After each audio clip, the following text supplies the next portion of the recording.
Está entrando no ar o programa Defensoria na Quebrada.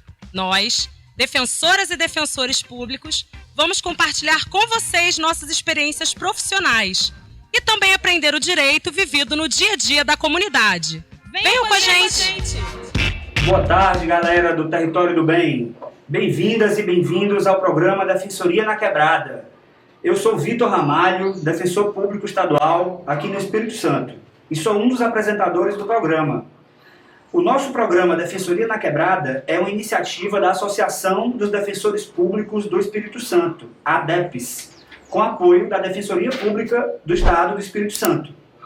Como temos falado, durante os programas a gente realiza entrevistas e debates sobre diversos temas relacionados ao direito, quinzenalmente às quintas-feiras, nesse horário das 16 horas, aqui na Rádio Grande Maruípe.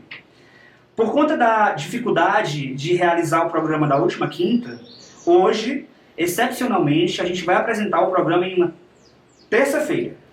A pauta também será invertida. Hoje, apresentaremos o episódio sobre abordagem policial. E o episódio sobre os direitos da população LGBTQIA+, ficou para o próximo dia 9 de dezembro. A ideia do nosso programa é debater os direitos da população de forma leve, descontraída, sem aquela linguagem chata e difícil do direito. Espero que estejam gostando. Nós já falamos sobre defensoria pública, sobre direitos das mulheres, direito do consumidor, direito à moradia, direito de família, direito à igualdade étnico-racial, direito das crianças e adolescentes e de prevenção às chuvas. Mas, para que os programas fiquem ainda melhores, a gente quer muita participação de vocês. Mandem perguntas no WhatsApp 997439294. 997439294. No programa anterior, o programa anterior foi apresentado pelo defensor público Vinícius Lamego e contou com a participação do defensor público Rafael Portela e do coordenador do Fórum de Moradores do Território do Bem, Valmir Dantas. Os convidados trataram sobre a importância da adoção de medidas preventivas em relação aos impactos causados pelas chuvas e outros desastres. Pois bem, hoje nosso tema é a abordagem policial. Esse é um tema muito pouco debatido e que deve ser mais esclarecido para as comunidades. Para isso, convidamos o defensor público Rafael Muri e a integrante do coletivo B, com Alexandra Cardoso. Por enquanto, a Alexandra ainda não chegou. Vamos começar com o defensor público Rafael Muri. Boa tarde, Rafael. Gostaria que você se apresentasse ao público, por favor. Boa tarde a todas, boa tarde a todos. Boa tarde, Vitor. É com muita satisfação que eu recebo esse convite para essa iniciativa de democratização da informação, de pulverização de ideias. Hoje a gente consegue conviver assim, né? A grande mídia, a mídia regionalizada, a internet, e quem ganha com isso é o espectador, que consegue buscar as informações das mais diferentes fontes e moldar assim a sua opinião de forma mais avalizada, né? Meu nome é Rafael, eu sou defensor público aqui no Espírito Santo há quase 4 anos, já atuei em diferentes áreas, né? Algumas experiências bem interessantes. Eu atuei no júri, já atuei na área de família, na execução penal, que é o cumprimento de pena. Atuei também na proteção, no acompanhamento de vítimas de violência doméstica e familiar. E hoje eu estou no núcleo de direitos humanos, né?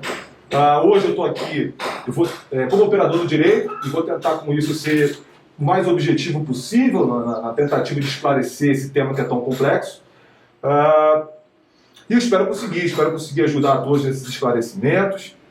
E mais do que isso, né, informar que as instituições policiais são instituições coletivas, são humanas, e que, portanto, elas estão em intensa interação com a sociedade, com os cidadãos.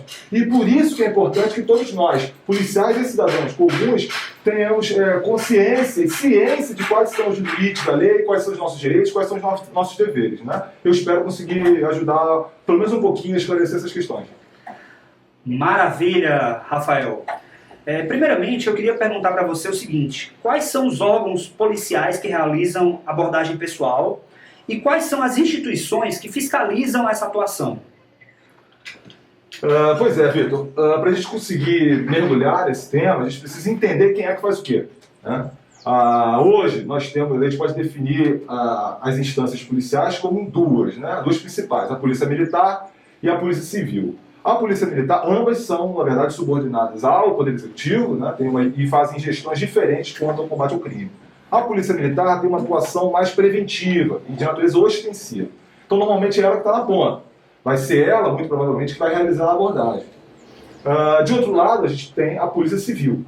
É uma instituição já voltada em tese para a investigação criminal, isso é, para o pós-crime, né? Cometido o delito, o órgão policial que vai fazer a investigação vai ser a Polícia Civil, sob o comando de um delegado de polícia.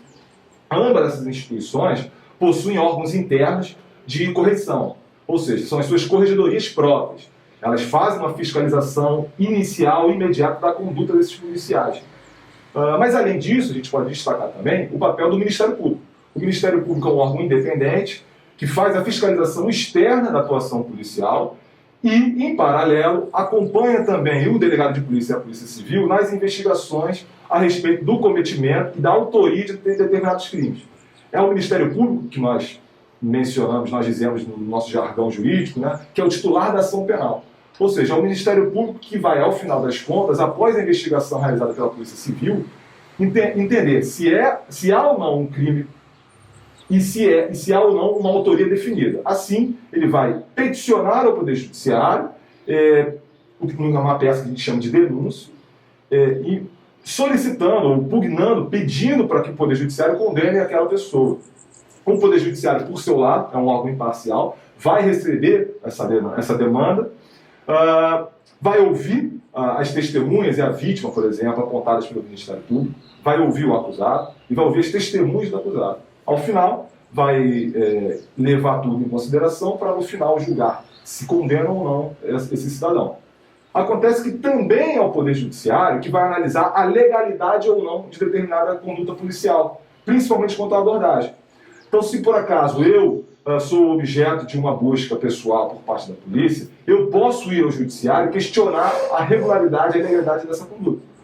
Ou, mais do que isso, eu posso, por exemplo, ser preso, sofrer uma ação penal por parte do Ministério Público e, no decorrer desse processo, dentro do processo, eu alegar uma ilegalidade. E aí o Poder Judiciário, além de definir se eu sou culpado ou não por determinado crime, ele também vai definir se aquela conduta policial original é lícita ou ilícita. Enfim, explicar todo esse cenário, eu preciso acrescentar o papel da defensoria. Né? Perfeito. Afinal de contas, a gente está aqui, né, tratando especificamente, né, um dos pontos principais é justamente a defensoria pública. A defensoria pública, de regra, a primeira coisa que a gente pensa é o apoio às pessoas que não têm condições financeiras. Né? São os chamados hipossuficientes. De fato, a gente faz essa assistência a esses grupos, mas a gente atua em outros âmbitos ainda maiores. Né? É normal, por exemplo, que cada um de vocês já tenha ouvido na televisão ou lido alguma reportagem que a Defensoria Pública atuou numa seara coletiva. Então, a gente às vezes entra com uma ação, que a gente chama de ação coletiva, para tentar buscar uma melhoria, por exemplo, no serviço público de saúde, no serviço público de educação, na defesa do meio ambiente. Então, a Defensoria Pública também atua nessa seara coletiva. Mas, especificamente quanto ao plano do crime, o normal é que a Defensoria Pública apoie, dê assistência jurídica aos acusados que não possuem condições financeiras, mas, ao mesmo tempo, a gente atua em outras partes também desse cenário envolvendo um tipo penal, né, envolvendo crime. Por exemplo, a gente dá suporte às mulheres vítimas de violência doméstica. Por exemplo, a gente dá suporte a testemunhas ou vítimas de algum praticante de crime, normalmente organizações criminosas, que praticam crimes em determinados lugares e acabam constrangendo as vítimas e as testemunhas. Essas pessoas podem procurar a gente. Lá no Núcleo de Direitos Humanos, por exemplo, a gente recebe esse tipo de demanda. E lá a gente recebe essas pessoas, ouve os relatos, entende mais ou menos o caso, tenta compreender aquilo, para a partir daí tomar a medida jurídica cabível. Muitas vezes, por exemplo, um encaminhamento para um órgão de proteção à vítima e testemunha. Né? A gente também já recebeu, por exemplo, demandas de policial se sentindo constrangido. Sim. Então, o que dá para a gente notar dessa seara toda é que qualquer um é passível de sofrer uma violação dos seus direitos humanos e a Defensoria Pública está aí para tentar auxiliar essas pessoas. E ela não deixa de ser, portanto, por causa disso, um órgão de execução, um órgão de fiscalização também dessa atuação policial. Então a gente pode destacar as corregedorias respectivas, a gente pode mencionar o Ministério Público e, até ao final, a própria Defensoria Pública, com certeza. Legal, muito boa essa explanação, essa explicação inicial, né? E aí, Rafael, você falou sobre busca pessoal. Você pode explicar para a gente o que é essa busca pessoal?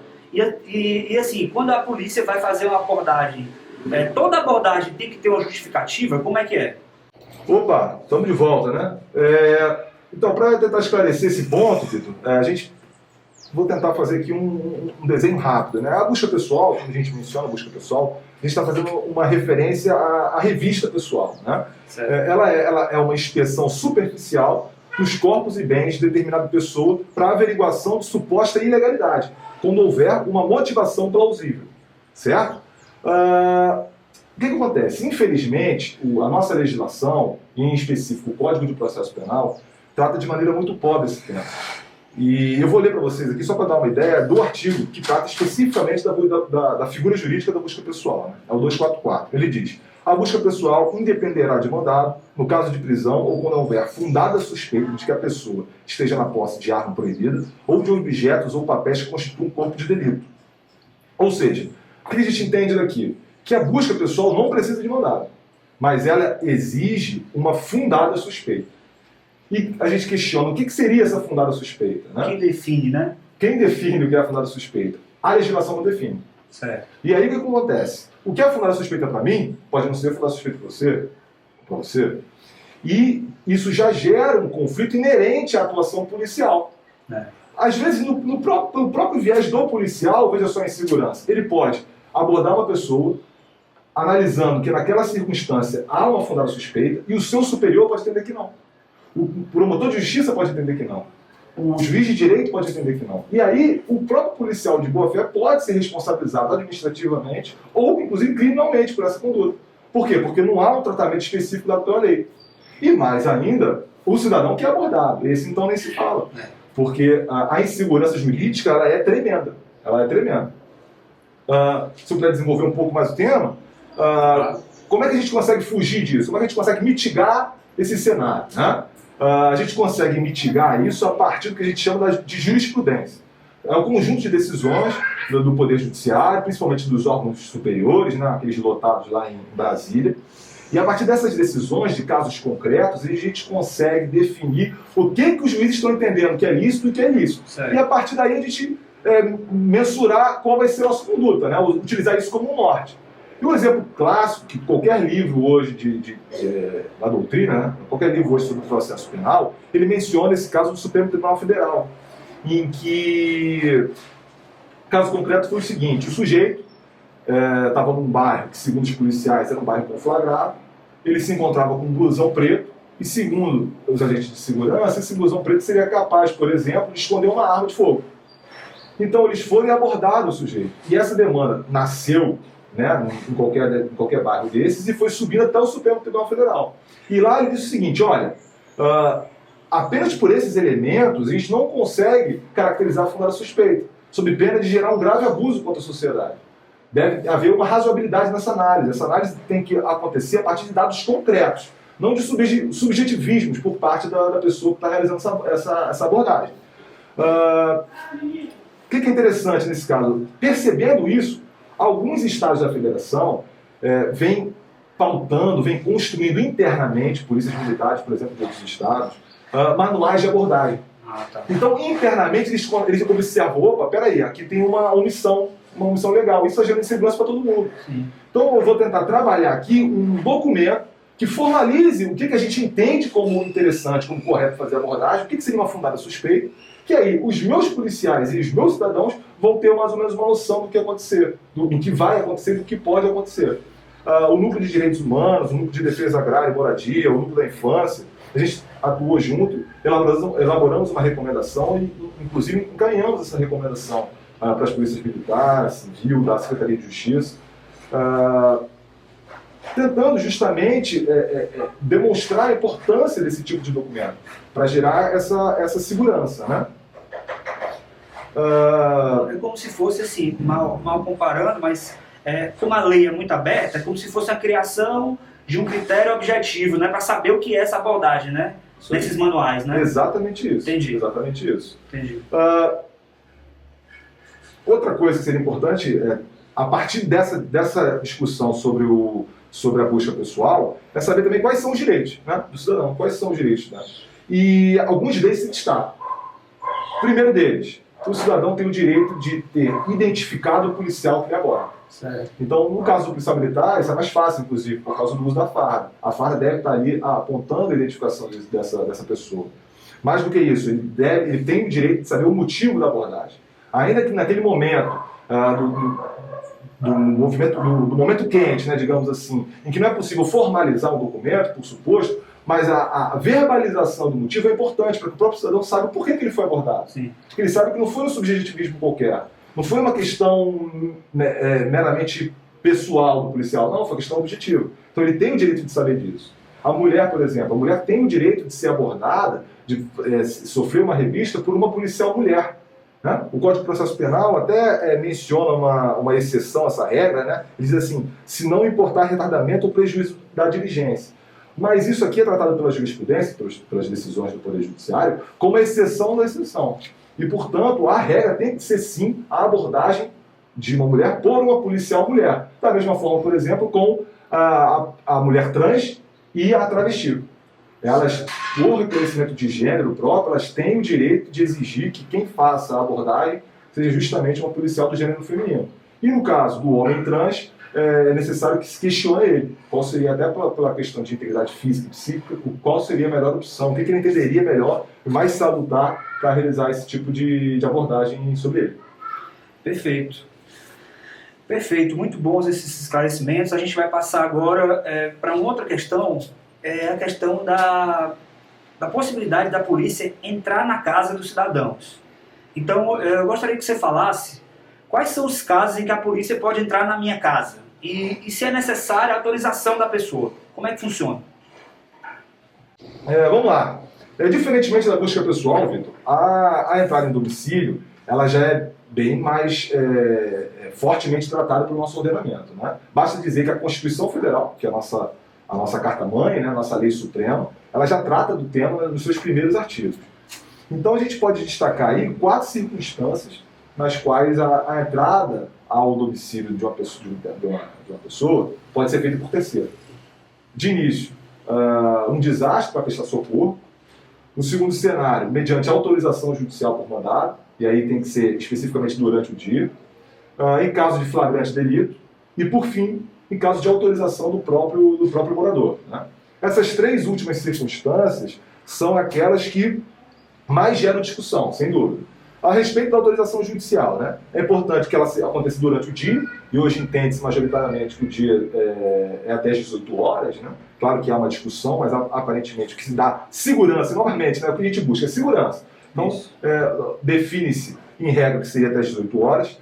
Esse mandado judicial ele deve ser específico, então ele não pode ser um mandado geral, abstrato.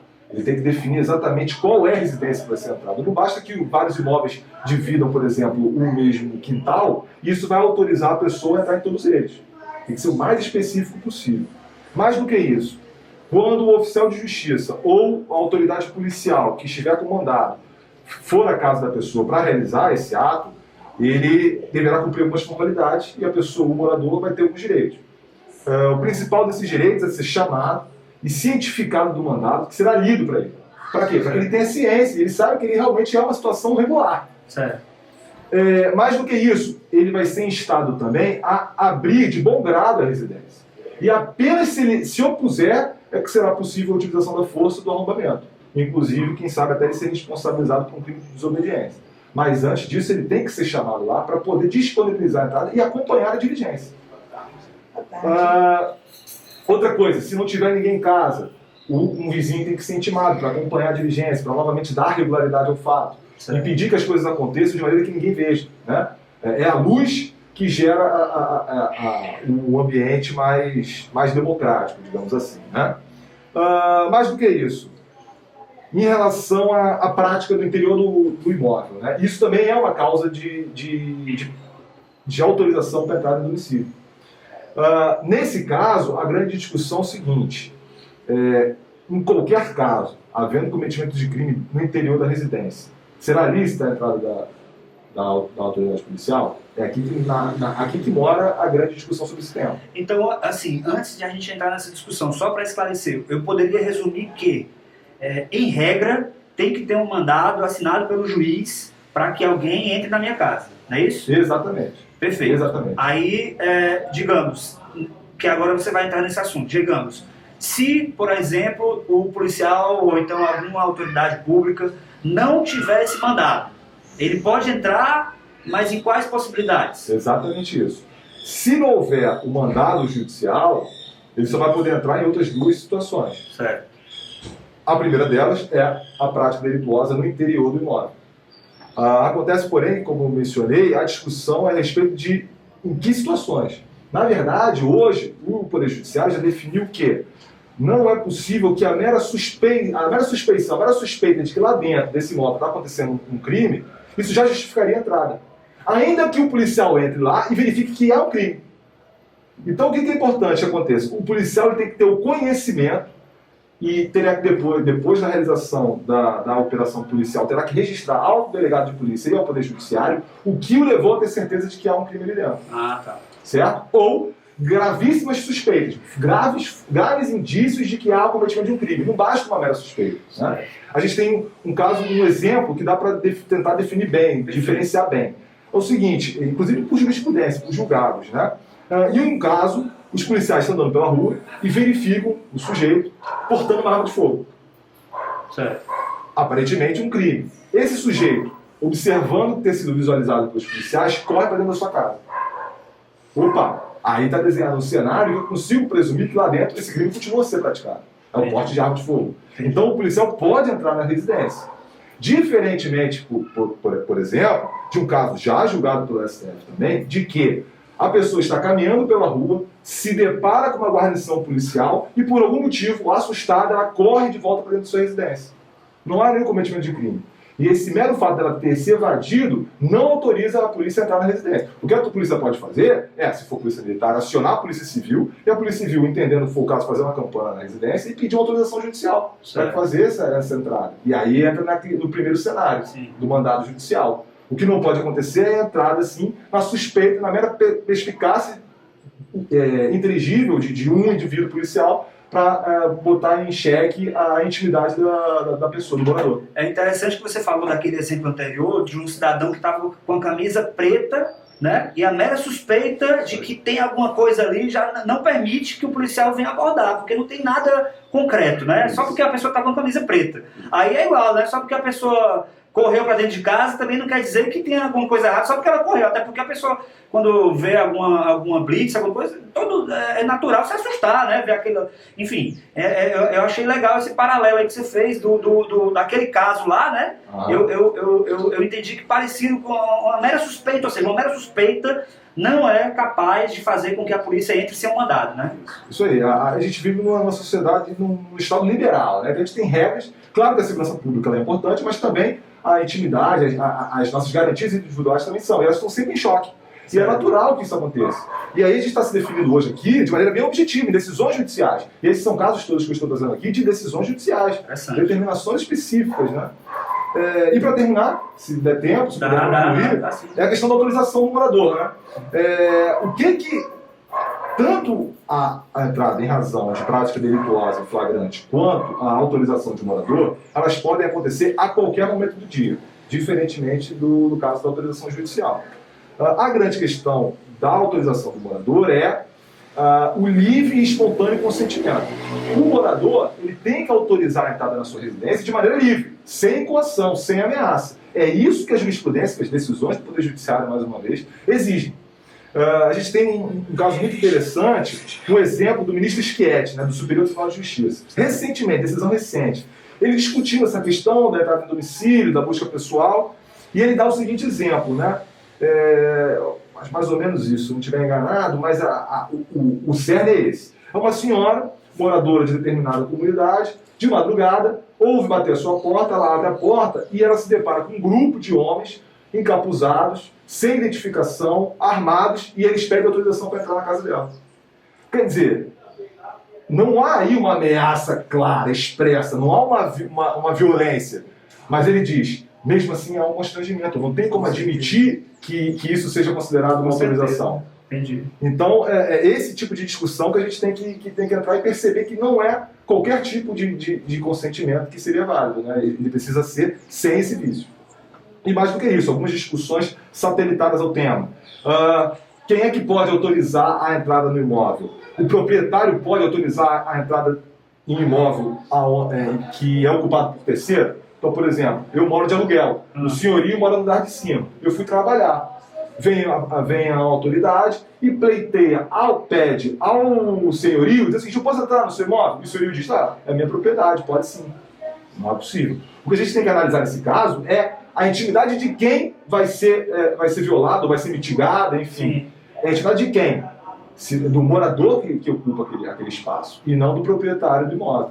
Por exemplo, se a gente divide um imóvel, né, eu divido com outros colegas de faculdade, todos maiores, nós dividimos, são 3 quartos, cada um vive num quarto.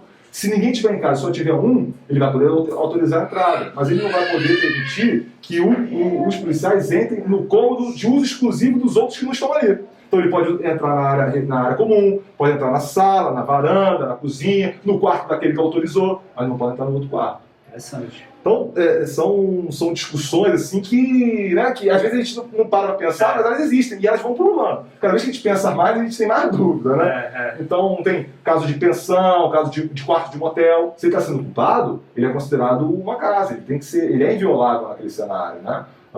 Um trailer, né? Onde um motorhome, as pessoas dormem, param o carro e se estabelecem ali. É diferente, por exemplo, do veículo automotor, do carro. O carro não, o carro é entendido hoje como uma extensão do corpo, né? Então, por exemplo, aí já se encaixa no caso da busca pessoal. Eu estou andando de carro, a polícia me para, e quando ela me para, ele vai fazer uma busca pessoal minha com base em fundadas suspeitas, ela também pode fazer a fiscalização do meu veículo. Interessante. Muito bom. E eu ia falar assim que a Defensoria Pública, como ela atua na grande maioria dos processos criminais, né? Porque a grande maioria dos processos criminais tem o papel da Defensoria Pública na defesa daquele cidadão, ela tem um papel importante também na formação dessa jurisprudência que você falou, né? Dessas decisões, porque a Defensoria Pública ela leva os casos aos juízes, né? Então, assim, se perde uma decisão no juiz de primeiro grau, ela leva para o juiz de segundo grau, até chegar lá no STJ e STF, não é isso? Isso. Exatamente. Esse é o grande interessante da Defensoria Pública hoje. Grande parte dos HCs, que são habeas corpus, são ações constitucionais de recursos, grande parte desse material jurídico que é vitorioso nos tribunais superiores, que geram essa jurisprudência, vem da Defensoria Pública. E, na verdade, isso é o dia a dia. Você vai observando 1, 2 vezes, de repente você tem um insight e eu acho que isso aqui não bate. Até porque a legislação, ela é muito, em alguns pontos, ela é muito omissa, né? Ela desenvolve pouco tema. E se ela desenvolve pouco tema, não há vácuo de poder, né? Não há vácuo. Então, alguém preenche. E quem vai preencher isso? É o Poder Judiciário com a sua jurisprudência. E quem é que aciona o Poder Judiciário? O Poder Judiciário não... Ele se mantém inerte, ele é provocado, né? O que a gente costuma dizer no jargão jurídico, né? Ele é provocado. E quem é que provoca? Vai ser a Defensoria Pública, o Ministério Público, enfim, o advogado. Mas a Defensoria Pública tem esse papel justamente porque ela acaba acompanhando a maioria dos casos criminais que existem no Brasil. Inclusive, só um complemento, eu li recentemente que a Defensoria Pública tem um índice de sucesso maior até do que grandes escritórios de advocacia particulares no STJ, ou seja, aquele ditado que a gente costumava ouvir muito, assim, só quem tem uma boa defesa é quem tem muito dinheiro para contratar advogado. Hoje em dia já mudou, né? Porque a Defensoria, a cada vez mais, ela vai ocupando esse espaço e ganhando as decisões nos tribunais, né? É muito importante, eu lembrei disso enquanto você falava. Então, assim, uma questão prática, assim, voltando à questão da abordagem policial, de uma forma prática, como é que o cidadão deve agir quando ele estiver sendo abordado? Assim, se a pessoa estiver sendo abordada pela polícia ou por alguma autoridade pública e achar que está sendo vítima de uma abordagem ilícita, o que ele deve fazer na prática? Isso. Vamos lá, né? Vamos pro que interessa, né? Antes disso, é importante dizer o seguinte, que qualquer cidadão ele deve gozar do que a gente chama de presunção de inocência, certo? Da mesma maneira, a atuação dos órgãos estatais, e aí incluindo o corpo policial. Eles gozam de presunção de legitimidade, presunção de legalidade. Então, os seus atos, em tese, são presumivelmente regulares. Então, a gente tem que trabalhar com 2 cenários. O primeiro cenário é o da atuação regular dos policiais. O que a gente pode fazer durante uma atuação regular de uma busca pessoal? Primeiro ponto, né, são pontos um pouco abstratos, mas eles têm o seu fundo. Né? Mão visível, sempre mão visível. Evitar o contato físico, evitar o linguajar agressivo. Se você eventualmente quiser entrar depois com a representação, você pode fazer isso. Você não precisa ameaçá-lo, por exemplo, de realizar essa representação. Sempre acompanhe de testemunhas. Se possível, chama alguém para te acompanhar, de preferência uma mulher, um homem com mais idade. Isso é importante. Filmar a diligência. Não há nenhuma vedação legal a que se filma a diligência. Pelo contrário, hoje muitas polícias do Brasil já estão utilizando, inclusive, aqueles sistemas de vídeo monitoramento em loco, no momento aquilo ali é acionado. Isso ajuda, inclusive, a própria polícia. Então você tem o direito de fazer essa filmagem. O que se deve evitar é o abuso do direito. Eu posso filmar, mas eu não posso ficar filmando o rosto muito próximo, ou dizendo impropérios, ou algo do gênero. Né? Sempre com respeito, né? Com respeito. Outra coisa, não é crime andar sem documento. Isso é importante dizer. Não é crime andar sem documento. Mas o que pode ser considerado contravenção penal é não se identificar perante a autoridade, quando ela solicita. Então, muito cuidado com isso. Às vezes as pessoas são abordadas sem documento, não, isso em tese não é nenhuma irregularidade. Mas é necessário que você se identifique quando isso aconteça, quando for solicitado. Né? Mas mudemos o cenário, vamos pensar o seguinte: eu estou sendo abordado e eu, por alguma razão, entendo que aquela abordagem está sendo ilícita, é uma abordagem ilegal. O que eu devo fazer? Aí a coisa muda de figura de fato. Provavelmente, se essa atuação policial ela é ilícita, não vai haver um apoio muito grande por parte dos agentes. Então, provavelmente, você não vai saber, você não vai ter a identificação deles, você não vai conseguir saber o motivo da atuação policial, você provavelmente não vai conseguir filmar. Então, para garantir a sua integridade física, o que a gente sugere, o que a gente orienta, é que se mantenha um pouco a distância. Deixe a diligência acontecer. Então, por exemplo, entraram na sua casa de alguma maneira. Deixe a diligência acontecer. Busque uma testemunha. Acompanhe à distância a atuação policial. E quando eles se retirarem do imóvel, aí a gente começa a montar o nosso arcabouço probatório. E aí o que seria? Pega o seu celular, sua câmera fotográfica, e entre na casa. Registre tudo o que aconteceu. Então, uma porta arrombada, objetos quebrados, roupas rasgadas, roupas jogadas pela casa, buscar junto de vizinhos, identificação de nome, endereço, telefone de pessoas que possam confirmar a versão dos seus fatos. Às vezes a pessoa não acompanhou o vizinho, por exemplo, ou uma testemunha não acompanhou a diligência policial lá dentro, mas ela pode confirmar que os policiais estiveram ali, por exemplo, naquele dia, naquela hora, que vai dar verossimilhança nas suas alegações. Outra coisa, tentar gravar as características físicas dos agentes, o número da viatura. Tudo isso é importante para colocar no papel depois e procurar um órgão de fiscalização. Um desses órgãos de fiscalização que a gente mencionou lá no começo da conversa. O mais importante também, que eu já ia esquecendo, lesão corporal. Sofri uma lesão corporal de uma autoridade. O que eu devo fazer? Mais importante, é necessário que você registre isso em documento formal. Não basta a mera fotografia ou registro em vídeo do meu celular. WhatsApp, né? Porque isso você pode até fazer como uma garantia a mais, mas isso como prova, ela é muito frágil, porque você não tem o momento, você não sabe como que isso foi feito, como não foi. Então o ideal está machucado, procure um pronto atendimento. Lá, busque o registro desse seu atendimento, que muitas vezes o médico até registra como é que é a lesão, vai estar lá aparecendo qual foi o momento, a data, o horário. Depois disso, se você se sentir confortável, procure a delegacia de polícia para que eles te encaminhem ao DML, que é o Departamento Médico Legal. Lá há um especialista, um perito especialista, que aí sim vai mergulhar em como é que é essa sua lesão. Então ele vai dizer o seguinte: olha, a sua lesão é recente ou não é recente. Ele dá o período da lesão. Ele diz qual foi o instrumento que causou essa lesão. Foi um instrumento contundente, um porrete? Foi um instrumento corto contundente? Pérfuro contundente? Um disparo de arma de fogo? Tudo isso é importante, quem vai dizer é o perito. E aí sim, com esse material, quando o juiz recebe isso, quando o órgão de fiscalização recebe isso, aí tem materialidade, uma boa materialidade para a gente começar a trabalhar. Então, juntando tudo isso, e veja que durante a operação você já não precisou entrar em conflito com ninguém, você tentou se garantir ao máximo. Claro que cada circunstância é uma circunstância, às vezes a gente não consegue, enfim, mas em tese, o caminho é mais ou menos esse. E aí acionar os órgãos de fiscalização com tudo. Excelente. Rafael, mais uma pergunta com relação a esse tema, é uma consequência dessa sua última resposta. Então, só para esclarecer, quem eu devo procurar se eu sofro uma abordagem ilícita? Quem eu devo procurar? Quem eu devo denunciar? Isso, de maneira bem concreta, né?